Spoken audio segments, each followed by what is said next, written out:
Snoozecast, the podcast designed to help you fall asleep. Find us at snoozecast.com, and if you enjoy our show, please share us with a friend.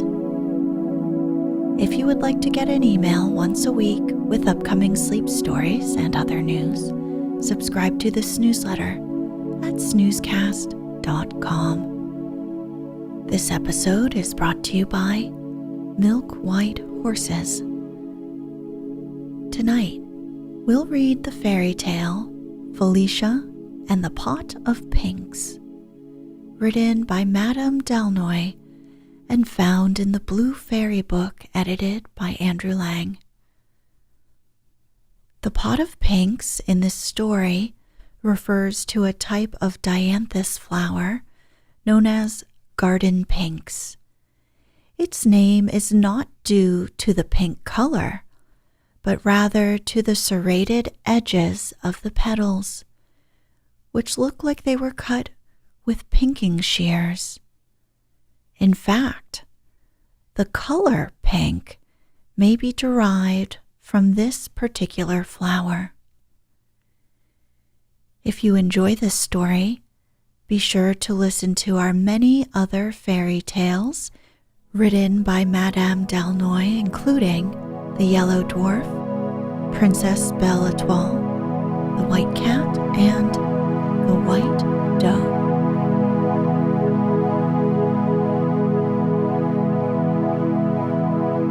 Let's get cozy. Close your eyes.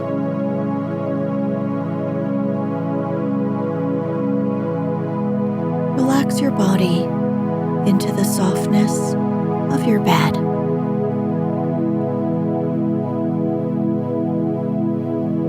Now, take a few deep breaths.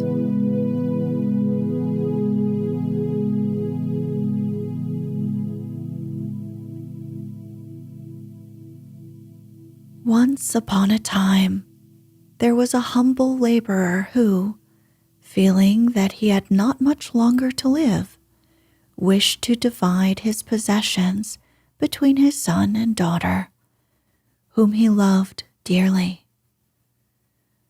So he called them to him and said, "Your mother brought me as her dowry 2 stools and a straw bed. I have, besides, a hen, a pot of pinks, and a silver ring, which were given me by a noble lady who once lodged in my poor cottage. When she went away, she said to me, 'Be careful of my gifts, good man. See that you do not lose the ring or forget to water the pinks. As for your daughter, I promise you that she shall be more beautiful than anyone you ever saw in your life. Call her Felicia. And when she grows up, give her the ring and the pot of pinks to console her for her poverty. Take them both then, my dear child," he added, "and your brother shall have everything else."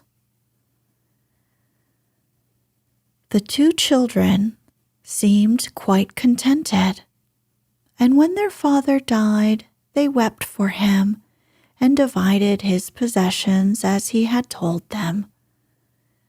Felicia believed that her brother loved her, but when she sat down upon one of the stools, he said angrily, "Keep your pot of pinks and your ring, but let my things alone. I like order in my house." Felicia, who was very gentle, said nothing, but stood up crying quietly, while Bruno, for that was her brother's name, sat comfortably by the fire. Presently, when supper time came, Bruno had a delicious egg, and he threw the shell to Felicia, saying, "There, that is all I can give you. If you don't like it, go out and catch frogs. There are plenty of them in the marsh close by."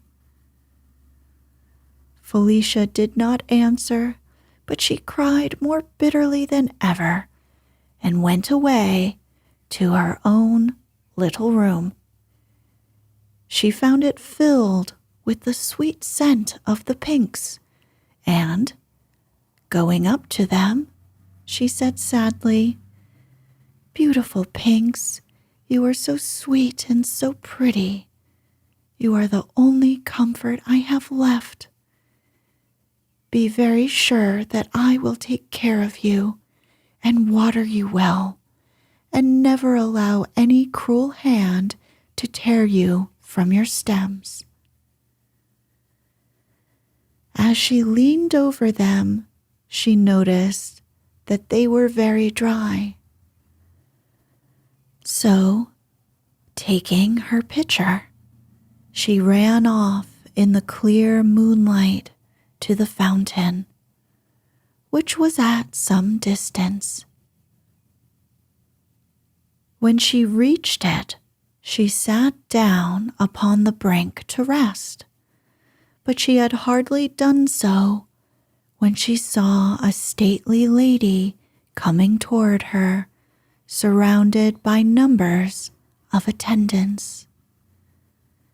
6 maids of honor carried her train, and she leaned upon the arm of another. When they came near the fountain, a canopy was spread for her, under which was placed a sofa of cloth of gold, and presently a dainty supper was served upon a table covered with dishes of gold and crystal, while the wind in the trees and the falling water of the fountain murmured the softest music. Felicia was hidden in the shade, too much astonished by all she saw to venture to move. But in a few moments the queen said, "I fancy I see a shepherdess near that tree. Bid her come hither." So Felicia came forward and saluted the queen timidly, but with so much grace that all were surprised. "What are you doing here, my pretty child?" asked the queen. "Are you not afraid of robbers?" "Ah, madam," said Felicia, "a poor shepherdess who has nothing to lose does not fear robbers." "You are not very rich, then," said the queen, smiling. "I am so poor," answered Felicia, "that a pot of pinks and a silver ring are my only possessions in the world." "But you have a heart," said the queen. "What should you say if anybody wanted to steal that?" I do not know what it is like to lose one's heart, madam," she replied. "But I have always heard that without a heart one cannot live, and if it is broken one must die. And in spite of my poverty, I should be very sorry not to live." "You are quite right to take care of your heart, pretty one," said the queen. "But tell me, have you supped?" "No, madam," answered Felicia. "My brother ate all the supper there was." Then the queen ordered that a place should be made for her at the table, and herself loaded Felicia's plate with good things. but she was too much astonished to be hungry. "I want to know what you are doing at the fountain so late," said the queen presently. "I came to fetch a pitcher of water for my pinks, madam," she answered, stooping to pick up the pitcher which stood beside her. But when she showed it to the queen, she was amazed to see that it had turned to gold, all sparkling with great diamonds, and the water, of which it was full, was more fragrant than the sweetest roses. She was afraid to take it until the queen said, "It is yours, Felicia. Go and water your pinks with it, and let it remind you that the queen of the woods is your friend." The shepherdess threw herself at the queen's feet and thanked her humbly for her gracious words. "Ah, madam," she cried, "if I might beg you to stay here a moment, I would run and fetch my pot of pinks for you. They could not fall into better hands." "Go, Felicia," said the queen, stroking her cheek softly. "I will wait here until you come back." So Felicia took up her pitcher and ran to her little room. But while she had been away, Bruno had gone in and taken the pot of pinks, leaving a great cabbage in its place. When she saw the unlucky cabbage, Felicia was much distressed and did not know what to do. But at last she ran back to the fountain and, kneeling before the queen, said, "Madame, Bruno has stolen my pot of pinks, so I have nothing but my silver ring. But I beg you to accept it as a proof of my gratitude." "But if I take your ring, my pretty shepherdess," said the queen, "you will have nothing left. And what will you do then?" "Ah, madam," she answered simply, "if I have your friendship, I shall do very well." So the queen took the ring and put it on her finger, and mounted her chariot, which was made of coral studded with emeralds, and drawn by 6 milk-white horses. And Felicia looked after her until the winding of the forest path hid her from sight. And then she went back to the cottage, thinking over all the wonderful things that had happened. The first thing she did when she reached her room was to throw the cabbage out the window. But she was very much surprised to hear an odd little voice cry out, "Oh, I am half killed," and could not tell where it came from, because cabbages do not generally speak. As soon as it was light, Felicia, who was very unhappy about her pot of pinks, went out to look for it. And the first thing she found was the unfortunate cabbage. She gave it a push with her foot, saying, "What are you doing here? And how dared you put yourself in the place of my pot of pinks?" "If I hadn't been carried," replied the cabbage, "you may be very sure that I shouldn't have thought of going there." It made her shiver with fright to hear the cabbage talk.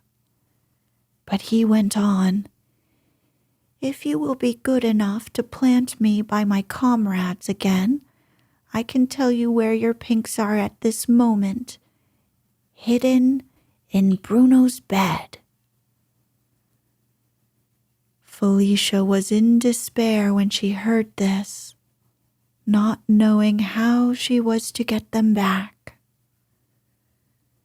But she replanted the cabbage very kindly in his old place, and, as she finished doing it, she saw Bruno's hen and said, catching hold of it, "Come here, horrid little creature.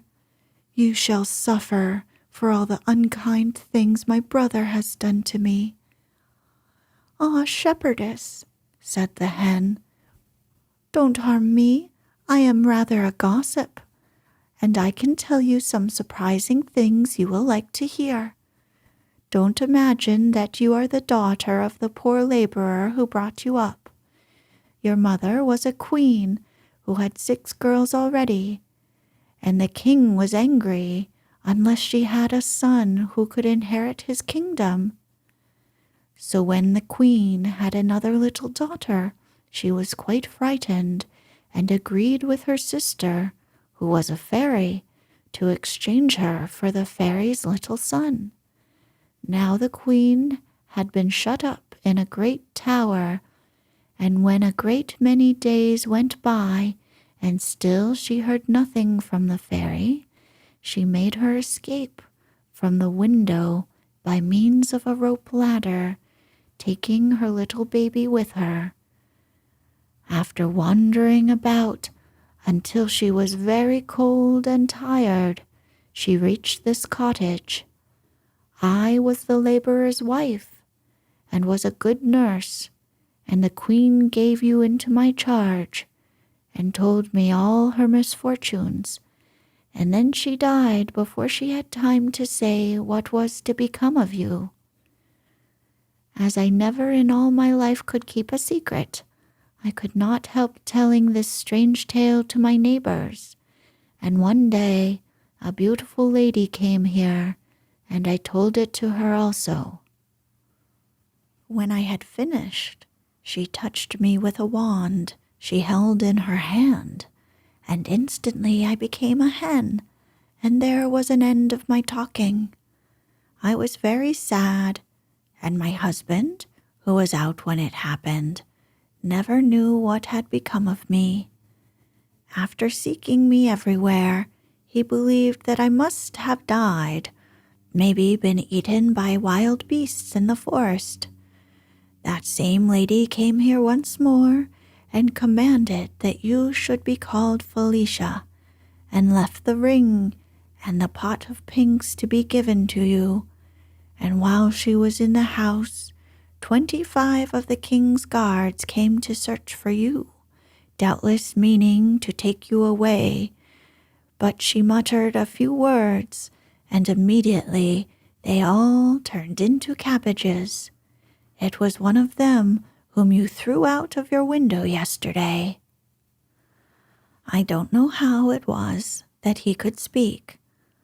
I have never heard either of them say a word before, nor have I been able to do it myself until now.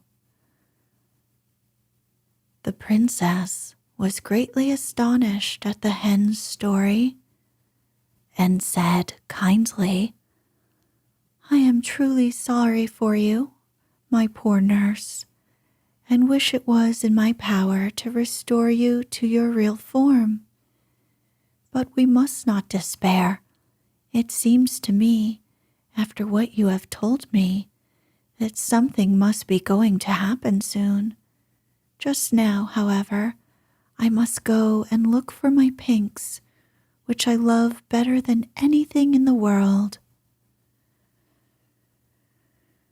Bruno had gone out into the forest, never thinking that Felicia would search in his room for the pinks, and she was delighted by his unexpected absence and thought to get them back without further trouble. But as soon as she entered the room, she saw a terrible army of mice who were guarding the straw bed, and when she attempted to approach, they sprang at her and defended the bed furiously. Terrified, she drew back, crying out, "Oh, my dear pinks, how can you stay here in such bad company?" Then she suddenly bethought herself of the pitcher of water, and, hoping that it might have some magic power, she ran to fetch it and sprinkled a few drops over the fierce-looking army of mice. In a moment, not a tail or a whisker was to be seen. Each one had made for his hole as fast as his little legs could carry him, so that the princess could safely take her pot of pinks. She found them nearly dying for want of water, and hastily poured all that was left in the pitcher upon them.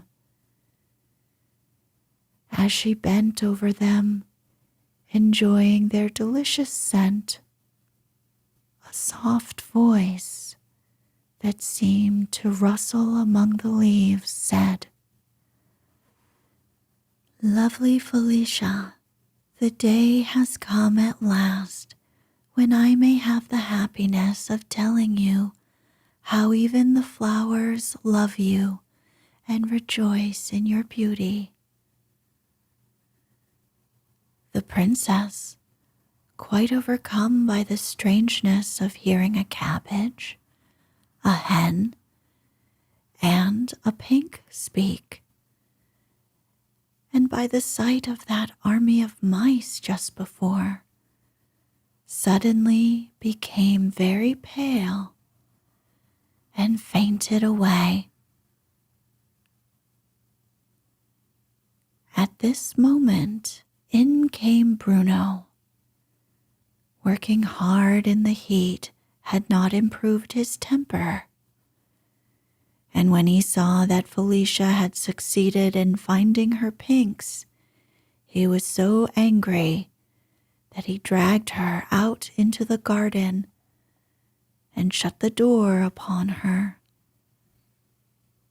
The fresh air soon made her open her pretty eyes, and there before her stood the queen of the woods, looking as charming as ever. "You have a bad brother," she said. "I saw he turned you out. Shall I punish him for it?" "Ah, no, madame," she said. "I am not angry with him." "But supposing he was not your brother after all, what would you say then?" asked the queen. "Oh, but I think he must be," said Felicia. "What?" said the queen. "Have you not heard that you are a princess?" "I was told so a little while ago, madame, but how could I believe it without a single proof?" "Ah, dear child," said the queen, "the way you speak assures me that, in spite of your humble upbringing, you are indeed a real princess, and I can save you from being treated in such a way again." She was interrupted at this moment by the arrival of a very handsome young man. He wore a coat of green velvet, fastened with emerald clasps, and had a crown of pinks on his head. He knelt upon one knee and kissed the queen's hand. "Ah," she cried, "my pink, my dear son, what a happiness to see you restored to your natural shape by Felicia's aid." And she embraced him joyfully. Then, turning to Felicia, she said, "Charming princess, I know all the hen told you, but you cannot have heard that the zephyrs, to whom was entrusted the task of carrying my son to the tower where the queen, your mother, so anxiously waited for him, left him instead in a garden of flowers, while they flew off to tell your mother. Whereupon a fairy with whom I had quarreled changed him into a pink, and I could do nothing to prevent it. You can imagine how angry I was, and how I tried to find some means of undoing the mischief she had done, but there was no help for it. I could only bring Prince Pink to the place where you were being brought up, hoping that when you grew up he might love you, and by your care be restored to his natural form. And you see, everything has come right, as I hoped it would. Your giving me the silver ring was the sign that the power of the charm was nearly over, and my enemy's last chance was to frighten you with her army of mice. That she did not succeed in doing, so now, my dear Felicia, if you will be married to my son, with this silver ring, your future happiness is certain. Do you think him handsome and amiable enough to be willing to marry him?" "Madame," replied Felicia, blushing, "you overwhelm me with your kindness. I know that you are my mother's sister, and that by your art you turn the soldiers who were sent to kill me into cabbages, and my nurse into a hen, and that you do me only too much honor in proposing that I shall marry your son. How can I explain to you the cause of my hesitation? I feel, for the first time in my life, how happy it would make me to be beloved. Can you indeed give me the prince's heart?" "It is yours already, lovely princess," he cried, taking her hand in his. "But for the horrible enchantment which kept me silent, I should have told you long ago how dearly I love you." This made the princess very happy, and the queen, who could not bear to see her dressed like a poor shepherdess, touched her with her wand, saying, "I wish you to be attired as befits your rank and beauty." And immediately the princess's cotton dress became a magnificent robe of silver brocade embroidered with carbuncles, and her soft, dark hair was encircled by a crown of diamonds, from which floated a clear, white veil. With her bright eyes and the charming color in her cheeks, she was altogether such a dazzling sight that the prince could hardly bear it. "How pretty you are, Felicia," he cried. "Don't keep me in suspense, I entreat you. Say that you will marry me." "Ah," said the queen, smiling, "I think she will not refuse now." Just then, Bruno, who was going back to his work, came out of the cottage and thought he must be dreaming when he saw Felicia, but she called him very kindly and begged the queen to take pity on him. "What?" she said, "when he has been so unkind to you?" "Ah, madam," said the princess, "I am so happy that I should like everybody else to be happy too." The queen kissed her and said, "Well, to please you, let me see what I can do for this cross Bruno."